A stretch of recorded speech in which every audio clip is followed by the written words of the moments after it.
Doctor Mamata Keshav ಅವರು ಕಳೆದ ಅನೇಕ ವರ್ಷಗಳಿಂದ ಸಾಮಾಜಿಕ ಸೇವೆಯಲ್ಲಿ ತಮ್ಮನ್ನು ತೊಡಗಿಸಿಕೊಂಡಿದ್ದಾರೆ.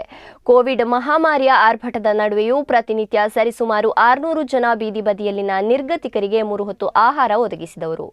ಮಾತ್ರವಲ್ಲದೆ ಕೋವಿಡ್ ಸೋಂಕಿತರಿಗೆ ಆಂಬ್ಯುಲೆನ್ಸ್ ವ್ಯವಸ್ಥೆ, ಅನೇಕ ಬಡ ಕುಟುಂಬಗಳ ಪಾಲನೆ, ಅನೇಕ ಕೋವಿಡ್ ಸೋಂಕಿತರು ಗುಣಮುಖರಾಗುವವರೆಗೆ ಅವರ ಆರೈಕೆ ಹಾಗೂ ಊಟೋಪಚಾರದ ವ್ಯವಸ್ಥೆಯನ್ನು ಮಾಡುವ ಮೂಲಕ ಹಲವು ಬಡ ಹೆಣ್ಣು ಮಕ್ಕಳ ಮದುವೆ ಕಾರ್ಯಗಳಿಗೆ ತನ್ನಲ್ಲಿ ಎಷ್ಟಾಗುತ್ತೋ ಅಷ್ಟು ಸಹಾಯವನ್ನು ಮಾಡುತ್ತಾ ಬಂದಿದ್ದಾರೆ. ಅಶಕ್ತರ ಪಾಲಿಗೆ ಆಪತ್ ಬಾಂಧವರಂತೆ ಕಾರ್ಯನಿರ್ವಹಿಸಿದ್ದಾರೆ. ಈಗಲೂ ಕೂಡ ಸಾಕಷ್ಟು ಅಶಕ್ತ ಕುಟುಂಬಗಳಿಗೆ ಬೆನ್ನೆಲುಬಾಗಿ ನಿಂತು ಸೇವಾ ಕಾರ್ಯದಲ್ಲಿ ತಮ್ಮನ್ನು ಸಮರ್ಪಿಸಿಕೊಂಡಿದ್ದಾರೆ. ಇವರ ಈ ಸೇವಾ ಮನೋಭಾವವನ್ನು ಗುರುತಿಸಿ ಹೊಸೂರು ಏಷ್ಯಾ ಕಲ್ಚರಲ್ ಯೂನಿವರ್ಸಿಟಿಯವರು ಗೌರವ ಡಾಕ್ಟರೇಟ್ ಅನ್ನು ನೀಡಿದ್ದಾರೆ. ಮಾತ್ರವಲ್ಲದೆ ಸೆಪ್ಟೆಂಬರ್ 27ನೇ ತಾರೀಕಿನಂದು ದೆಹಲಿಯಲ್ಲಿ ನಡೆದ ಕನ್ನಡ ಸಮ್ಮೇಳನದಲ್ಲಿ ರಾಷ್ಟ್ರೀಯ ಐಕಾನಿಕ್ ಪ್ರಶಸ್ತಿ ನೀಡಿ ಗೌರವಿಸಿದ್ದಾರೆ. ಹಾಗೂ ಅಕ್ಟೋಬರ್ 14ರಂದು ಹೃದಯ ವಾಹಿನಿ ಲಯನ್ಸ್ ಇಂಟರ್ನ್ಯಾಷನಲ್ ಅವರಿಂದ ರಾಷ್ಟ್ರೀಯ ಕನ್ನಡ ಸಂಸ್ಕೃತಿ ಸಮ್ಮೇಳನದಲ್ಲಿ ಗ್ಲೋಬಲ್ ಮೆನ್ ಅವಾರ್ಡ್ ಹಾಗೂ ಅಂತಾರಾಷ್ಟ್ರೀಯ ಸಾಧನೆ ಐಕಾನ್ ಪ್ರಶಸ್ತಿ, ಕರ್ನಾಟಕ ಸೇವಾ ರತ್ನ ಪ್ರಶಸ್ತಿ, ಕರ್ನಾಟಕ ರತ್ನ ಪ್ರಶಸ್ತಿ, ಕರ್ನಾಟಕ ರಾಜ್ಯೋತ್ಸವ ರತ್ನ ಪ್ರಶಸ್ತಿ ನೀಡಿ ಅವರ ಸೇವಾ ಕಾರ್ಯಗಳಿಗೆ ಗೌರವವನ್ನು ಸಲ್ಲಿಸಿದ್ದಾರೆ. ಇದರಿಂದ ಭಗವಂತ ಇನ್ನಷ್ಟು ಸಾಮಾಜಿಕ ಕಾರ್ಯಗಳು ನಡೆಸುವಂತಾಗಲಿ ಎಂದು ಹಾರೈಸುತ್ತೇವೆ. ನನ್ನ ಹೆಸರು ಮಮತಾ ಕೇಶವ್. ಕೊರೋನಾ ಟೈಮಿಂದ ನಾನು ಸ್ಟಾರ್ಟ್ ಮಾಡಿದೆ. ಅದಕ್ಕಿಂತ ಮುಂಚೆ ಕೂಡ ಮಾಡ್ತಾ ಇದ್ದೆ, ತುಂಬ ಸೋಷಿಯಲ್ ವರ್ಕ್ ಮಾಡ್ತಾ ಇದ್ದೆ.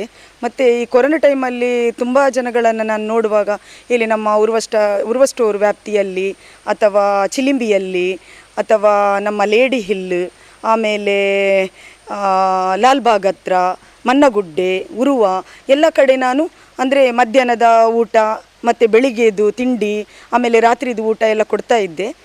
ಮೊದಲಿಗೆ ಸ್ವಲ್ಪ ಜನ ಇರ್ತಿದ್ರು, ಒಂದು 50-60 ಜನ ಸಿಗ್ತಿದ್ರು. ಆಮೇಲೆ ದಿನ ಹೋದಾಗೆ 600-700 ಆಗಿ ಕಂಟಿನ್ಯೂ ಆಗ್ತಾ ಹೋಯಿತು.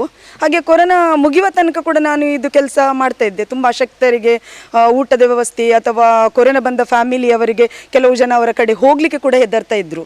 ಅವರ ಮನೆಗಳಿಗೆಲ್ಲ ಗೇಟ್ನ ಹತ್ರ ಹೋಗಲಿಕ್ಕೆ ಹೆದರ್ತಾ ಇದ್ದರು.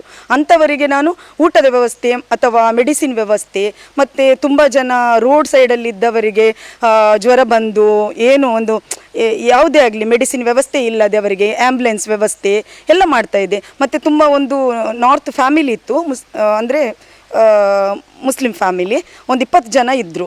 ಅವರನ್ನು ಕೂಡ ಒಂದು 2.5 ತಿಂಗಳು ರೇಷನ್ ಎಲ್ಲ ಕೊಟ್ಟು ನಾನು ಇದು ನೋಡಿದ್ದೇನೆ. ಆಮೇಲೆ ಕೊರೋನಾ ಮುಗಿದ ನಂತರ ಕೂಡ ವಾರದಲ್ಲಿ ಒಂದು ಭಾನುವಾರ ನಾನು ಎಲ್ಲರಿಗೆ ಬೆಳಿಗ್ಗೆದೊಂದು ಬ್ರೇಕ್ಫಾಸ್ಟ್ ಕೊಡ್ತಾ ಇದ್ದೇನೆ. ಹಾಗೆಯೇ ಕೆಲವು ಅಂದರೆ HIV ಇದಾಗಲಿ ಮಕ್ಕಳಿಗೆ ಅಲ್ಲಿ ಹೋಗಿ ಫುಡ್ ಕೊಡ್ತಾ ಇದ್ದೇನೆ. ಮತ್ತು ಇದು ಅಂತೂ ನಂದು ವಾರಕ್ಕೆ ಒಂದು ಭಾನುವಾರ ನಂದು ಇದ್ದದೆ ಎಲ್ಲರಿಗೆ. ಬೆಳಿಗ್ಗೆ ಅಂದರೆ ಬೆಳಿಗ್ಗೆ ತಿಂಡಿದ ವ್ಯವಸ್ಥೆ ಮಾಡಿದ್ದೇನೆ. ಅಂದರೆ ಎಲ್ಲ ಕಡೆ ಮಂಗಳೂರು, ಸುರತ್ಕಲ್ಲಿಂದ ಹಿಡಿದು ಮಂಗಳೂರು, ಆಮೇಲೆ ಮಂಗಳೂರಲ್ಲಿ ಅಂದರೆ ಕೂಲೂರು ವ್ಯಾಪ್ತಿಯಲ್ಲಿ, ಆಮೇಲೆ ಉರ್ವ ಸ್ಟೋರು, ಆಮೇಲೆ ಮಂಗಳೂರು ಫುಲ್ಲು ಎಲ್ಲ ಕಡೆ ಕೊಡ್ತಾ ಇದ್ದೇನೆ. ಬೆಳಿಗ್ಗೆದು ತುಂಬ ಜನ ಹೌದೌದು ವೆಹಿಕಲಲ್ಲಿ ನನ್ನ ಕಾರಲ್ಲಿ ಹೋಗಿ ಎಲ್ಲರಿಗೆ ಕೊಡ್ತಾ ಇದ್ದೇನೆ. ಅದು ಕೊರೋನಾ ಟೈಮಲ್ಲಿ ಕೂಡ ಹಾಗೆ ಮಾಡ್ತಾ ಬಂದದ್ದು. ಅಂದರೆ ಈಗ ಅಂದರೆ ಅವರು ನನ್ನನ್ನು ಆ ಟೈಮ್ಗೆ ನನ್ನನ್ನು ಕಾಯ್ತಾ ಇರ್ತಾರೆ. ಹೋಗುವಾಗ ನಾನು ಅದೇ ಟೈಮಿಗೆ ಇರ್ತಾರೆ, ಕಾಯ್ತಾ ಇರ್ತಾರೆ ಎಲ್ಲ ಜನ. ಹಾಗೆ ಅದು ಶುರು ಮಾಡ್ತಾ ಇದ್ದೇನೆ. ಹಾಗೆ ಅದರ ನಡುವೆ ಕೂಡ ಬೇರೆ ಕೂಡ ಮಾಡ್ತಾ ಇದ್ದೇನೆ. ಎಷ್ಟು ಅಂದರೆ ಕೆಲವು ಅಂದರೆ ಏಜ್ ಆದ ತಂದೆ ತಾಯಿಗಳು ಕೆಲವರಿದ್ದಾರೆ, ಅವರನ್ನು ನೋಡುವವರು ಇರೋದಿಲ್ಲ. ಎಷ್ಟೋ ಜನ ಇದ್ದಾರೆ, ಅವರಿಗೆ ಮೆಡಿಸಿನ್ ವ್ಯವಸ್ಥೆ, ಊಟದ ವ್ಯವಸ್ಥೆ ಎಲ್ಲ ಮಾಡ್ಕೊಂಡು ಬಂದಿದ್ದೇನೆ.